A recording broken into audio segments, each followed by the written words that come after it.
자, 우리 인사 한번 하고 시작합시다. 메리 크리스마스.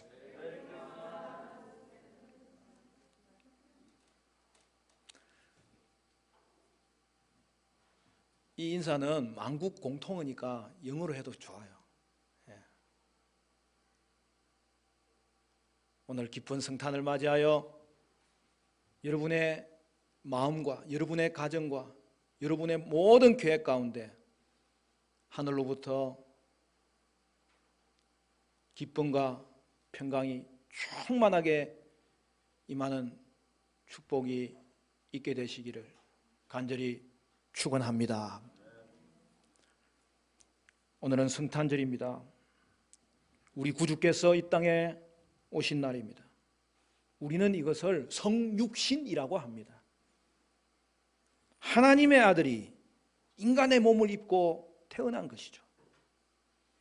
존 파이프는 이렇게 말합니다. 지금까지 쓰여진 모든 동화, 미스테리 스릴러, 귀신 이야기를 다 읽어도 하나님의 아들의 성육신 이야기보다 더 충격적이고 더 기이한 이야기를 발견하지 못할 것입니다. 내가 이를 위하여 세상에 왔노라라고 하신 예수님의 말씀은 공상과학 책 속의 그 어떤 말만큼이나 기이하고 이상하고 섬뜩합니다. 그런데 여러분, 오늘날의 현실은 어떻습니까? 성탄, 즉 예수님의 성육신이 믿기지 않기에 사람들은 이것에 대하여 무덤덤합니다. 성탄 연휴를 즐기기에 관심을 가질 뿐입니다. 그러나 이 사건에 진정으로 관심을 가지기 시작한다면 결국에는 믿을 수밖에 없고 감동할 수밖에 없는 거예요. 예수님은 이 땅에 태어나기 전에도 계셨던 분입니다. 그는 영원한 하나님의 아들이시기 때문입니다. 그런데 그 하나님의 아들이 인간의 몸을 입고 오신 날이 성탄절입니다. 우리를 구원하기 위해서 인성을 취하셨습니다. 인성을 취하시고 또한 원래 있던 신성도 가지셨습니다. 예수님의 생애에서 정점은 그가 우리 죄를 위해서 십자가에서 죽으시고 부활하신 것입니다. 그러나 이 땅의 전 역사에서 정점은 예수님께서 성육신하여 이 땅에 오신 날입니다. 그날이 성탄절입니다. 성탄은 최고의 기적입니다. 예수님은 죽기 위해서 이 땅에 오셨고 그리하여 우리를 살리셨습니다. 성경에는 예수님의 탄생 내용이 두 군데 나와요. 하나는 오늘 본문 마태복음 1장이고 하나는 누가복음 2장에 있어요. 누가복음에는 예수님이 베들레헴의 마구간에서 태어나사 천사들로부터 이 소식을 들은 그 목자들의 경배를 받으셨다고 기록하고 있죠. 그리고 오늘 본문의 기록은 이렇게 되어 있습니다. 우리 같이 성경 한번 볼까요? 오늘 읽은 성경의 18절 19절을 보십시오. 18절 19절 찾았죠? 예, 우리 손을 짚고 같이 읽습니다. 예수 그리스도의 나심은 이러하니라. 그의 어머니 마리아가 요셉과 약혼하고 동거하기 전에 성령으로 잉태된 것이 나타났더니 그의 남편 요셉은 의로운 사람이라 그를 드러내지 아니하고 가만히 끊고자 하여. 여러분,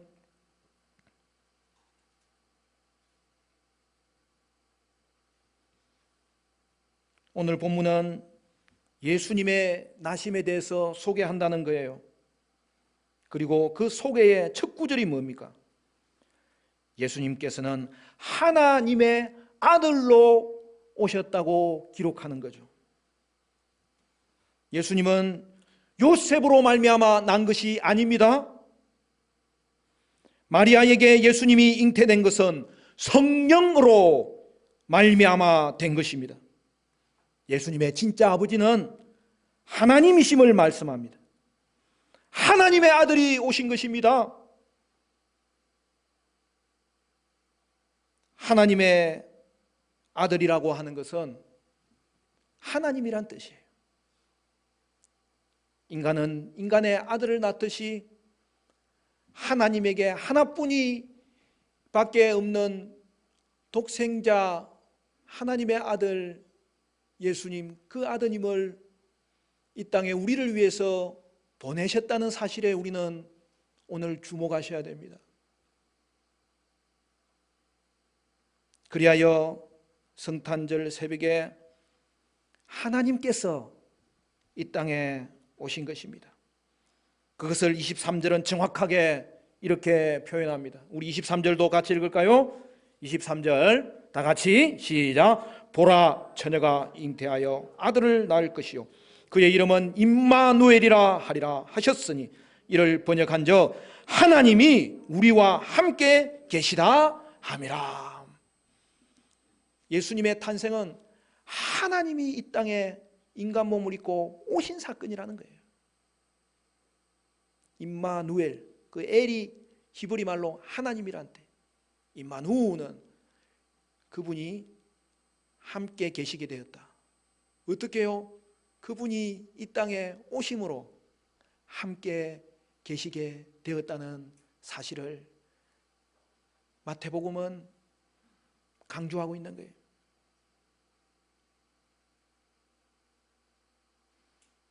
여러분, 예수님의 오심은 임마누엘, 즉 하나님이 오신 사건이에요. 우리는 성탄절이 되면은 성탄의 주인공이 다른 것으로 대치된 것을 볼 때가 한두 번이 아닙니다. 그러나 성탄은 바로 이 부분에 주목을 해야 됩니다. 하나님이 오신 사건입니다.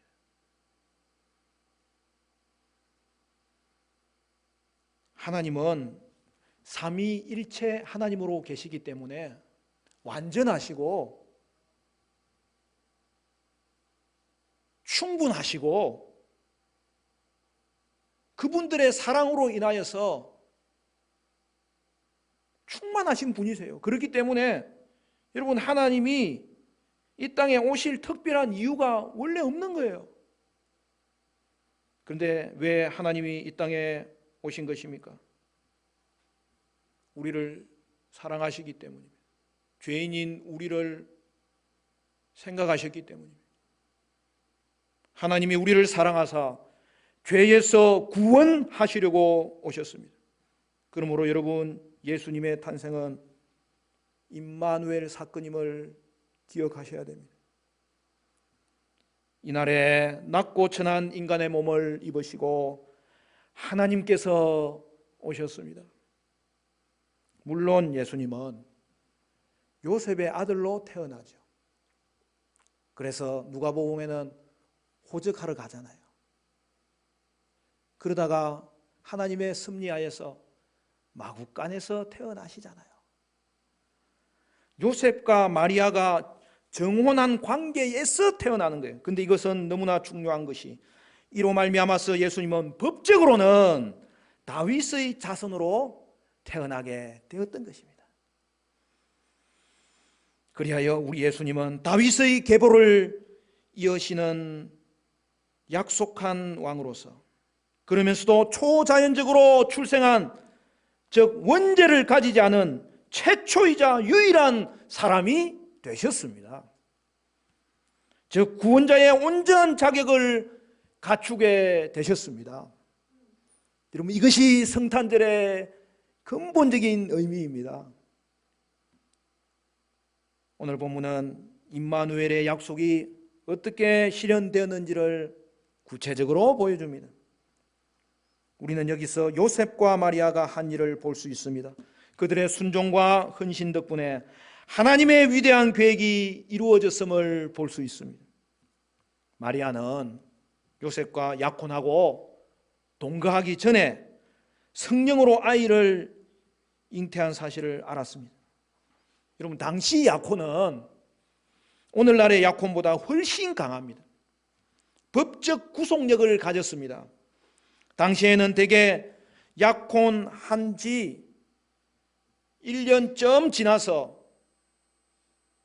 이제는 결혼하여 동거하게 되는 것이죠. 하지만 약혼을 하면서부터 남편과 아내라는 명칭을 사용할 수 있었습니다.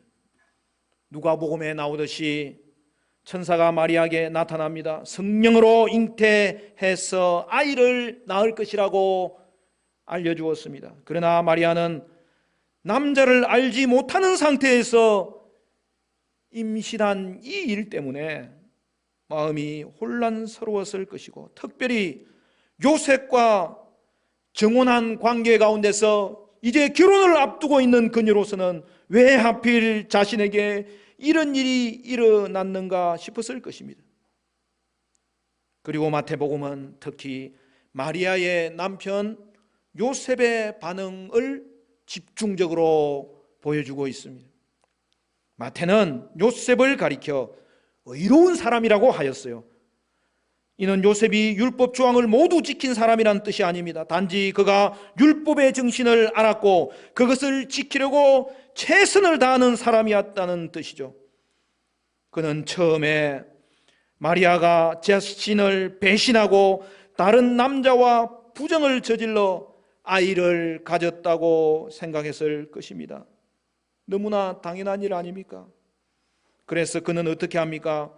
이 일을 드러내지 않고 가만히 끊고자 하였습니다. 유대 전통에서 간음은 죄악이고 수치였습니다. 따라서 마리아는 돌에 맞아 죽을 수도 있었습니다.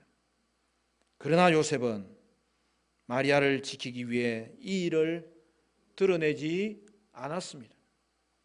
이것은 그에게 견디기 힘든 고통이었지만 그는 사랑하는 약혼녀를 보호하기로 마음먹고 이렇게 하였습니다. 우리 자신을 생각해 봅시다. 가장 사랑했던 사람에게 배신을 당하면 여러분 어떤 마음이 들겠습니까? 요셉처럼 처신할 수 있겠습니까? 사람의 본심은 위기 상황에서 드러나는 거예요. 어려운 일이 발생했을 때 어떤 내면 상태를 유지할 수 있으며 그 일에 대하여 어떻게 처신하는지를 보면 그 사람의 진정성을 알 수 있습니다. 평소에 드러나는 자신의 모습에 속지 않아야 됩니다. 그것이 자신의 진정한 모습이라고 생각하지 않아야 됩니다. 자신의 진정한 모습은 절망과 난관에 부딪혔을 때에 드러나게 됩니다. 그렇기 때문에 사랑하는 여러분, 우리는 평소 훈련을 잘 해서 하나님께 기도하면서 내 자신의 내면을 갈고 닦아야 하는 것입니다. 오늘 본문을 통해 우리는 그 무엇보다도 요셉이 얼마나 믿음직한 사람이었는지를 알게 됩니다. 우리 교회 여자 청년들은 이런 신랑을 만나야 됩니다. 그는 결혼 전에 마리아를 범하지 않았고 또한 다른 여자를 범하지 않았습니다. 마리아도 성령으로 잉태된 것이지 그는 결코 결혼 전에 범죄하지 않았습니다. 저는 우리 교회 청년들과 청소년들이 결혼 전에 성적 순결을 지키기를 바라요. 결혼 안에서 주시는 선물을 누릴 때까지 우리는 순결한 여인으로서 서로를 보호하는 존귀 여기는 관계를 이루어야 되는 거예요. 세상은 말합니다. 남자는 다 도둑놈이다. 그러나 여러분, 세상이 그런 말을 할지라도 우리 교회 형제님들은 혼전 순결에 대해서 믿음직한 사람들이 되었으면 좋겠습니다. 우리 교회 자매님들도 혼전 순결에 대해서 믿을 수 있는 사람들이 되었으면 좋겠습니다.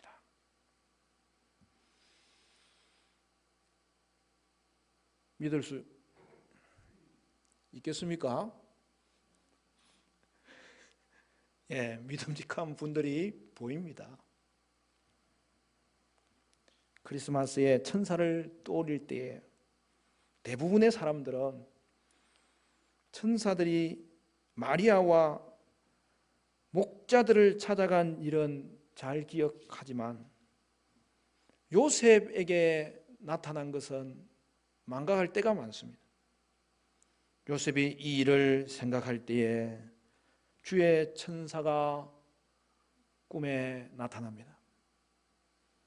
이 일을 생각할 때에는 엄청난 고통과 수치심과 모멸감을 느끼면서 마리아와 자신에게 앞으로 어떤 일이 일어날지를 걱정하며 생각하고 있을 때를 말합니다.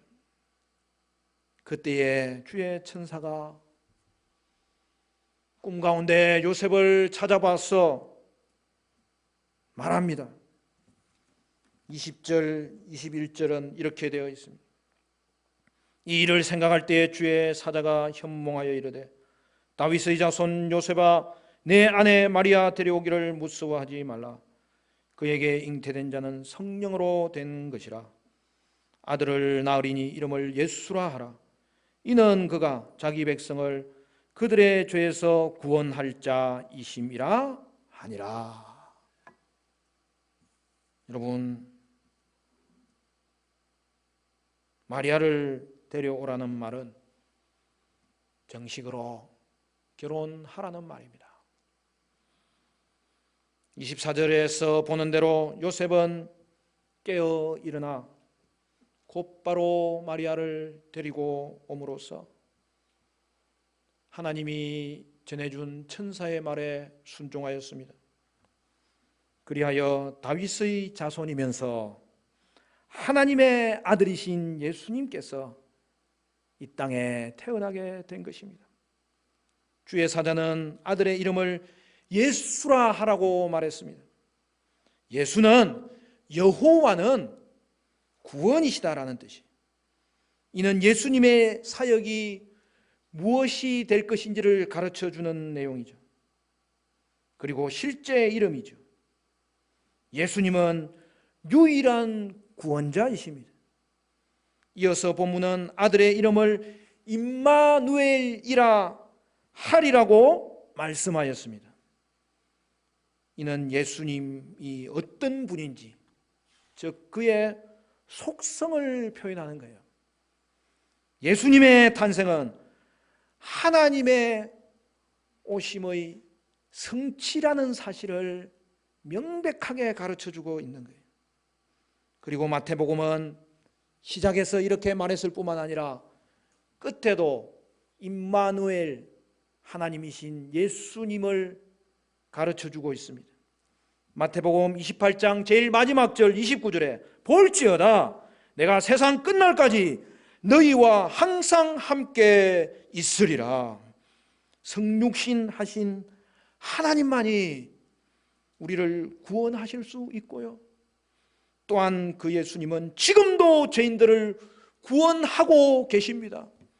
성육신 하신 하나님만이 우리와 함께 거할 수 있고요, 또한 그 예수님은 지금도 우리와 함께 하시며 우리 안에 거하시며 교회의 머리가 되시고 교회를 다스리시고 교회와 항상 함께 하십니다.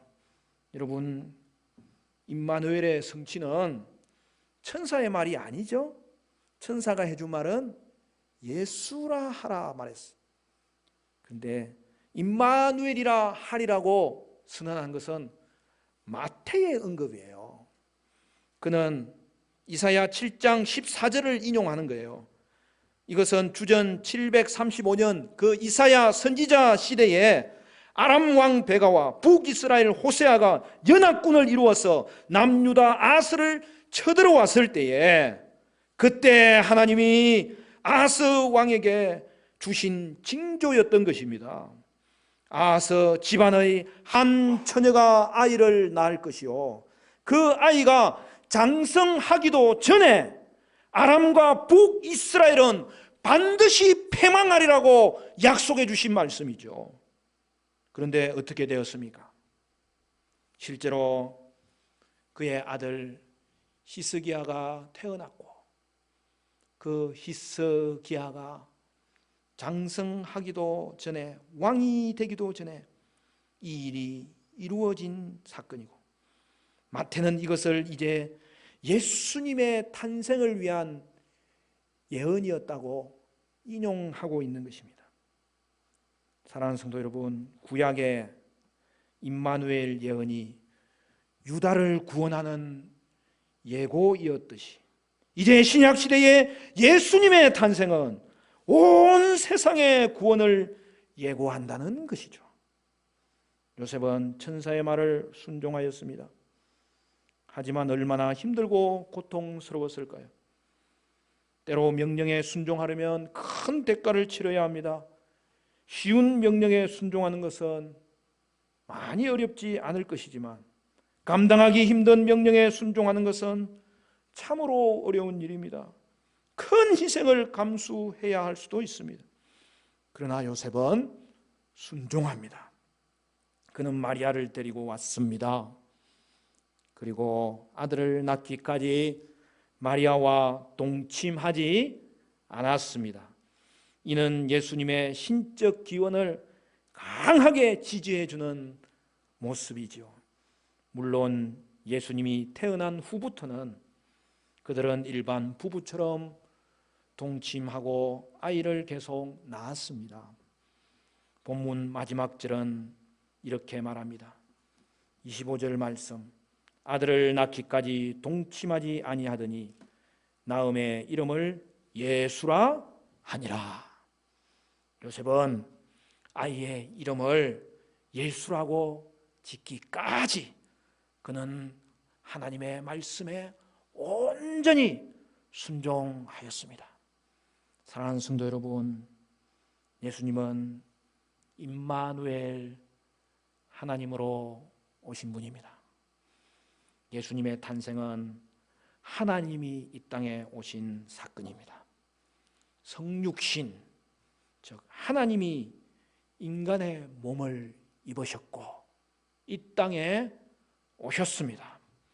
하나님께서 우리의 구원을 위해 오셨고 이제는 우리와 떠나지 아니하고 영원히 함께 거하도록 오셨습니다. 그러므로 사랑하는 성도 여러분, 즐겁고 복된 이 성탄절에 우리는 예수님께서 낮고 천한 육신의 몸을 입고 이 땅에 오신 하나님의 아들이심을 볼 수 있어야 하겠습니다.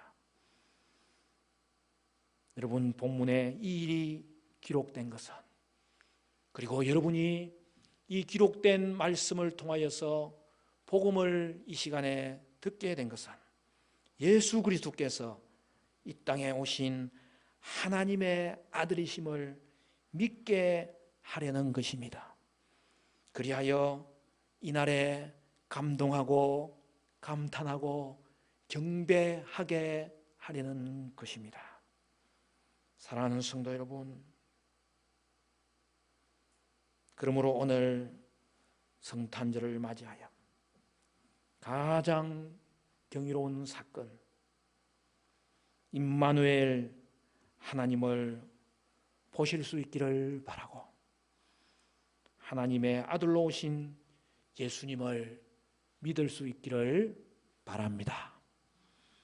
언젠가는 해 뜨는 데서부터 해지는 데까지 온 하늘의 번개들이 뒤덮는 날이 올 것입니다.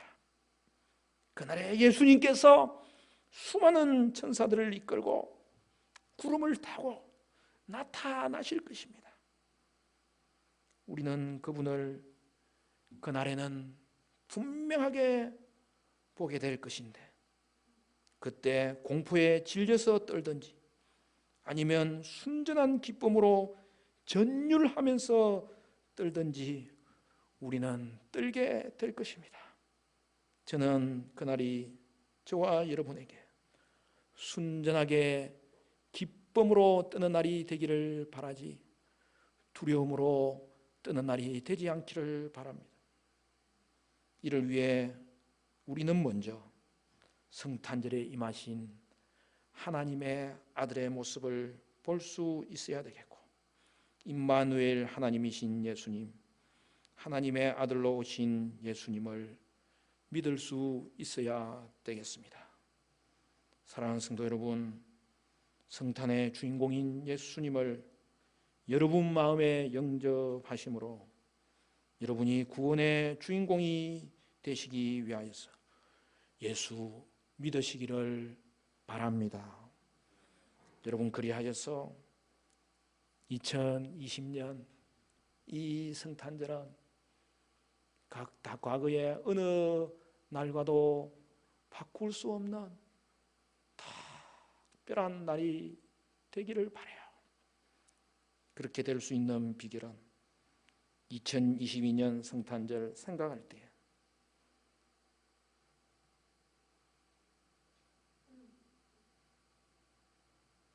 내가 내 인생 최고의 추억이라고, 그날에 내가 예수 믿게 되었다고, 예수님 만나게 되었다고 말할 수 있는 그런 은혜가 저와 여러분 가운데 있었으면 좋겠습니다. 사랑하는 성도 여러분, 예수님을